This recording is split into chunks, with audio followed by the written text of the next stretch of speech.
একটা কথা ভেবে দেখো তো, যে জমির জন্য মহাভারত হলো, সেই জমিটা কি কেউ নিয়ে যেতে পেরেছে?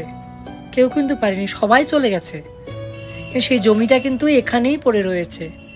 তেমন আমরাও, আমার বাড়ি, আমার গাড়ি, আমার টাকা, আমার পয়সা, আমার আমার আমার আমার তো দিয়ে ভরে থাকি সবসময়, কিন্তু আমার কি কিছু আছে এখানে? আমি কি কিছু নিয়ে যেতে পারবো? এই যে জামাটা দেখছো, এই জামাটাও কিন্তু আমি নিয়ে যেতে পারবো না। খালি হাতে এসেছি, কথায় বলে খালি হাতে যাব, কিন্তু না, আমরা কিন্তু কেউ খালি হাতে আসিনি। আমরা কিন্তু হাত ভরে নিয়ে এসেছি। কি নিয়ে এসেছি? আমাদের কর্মের ফল।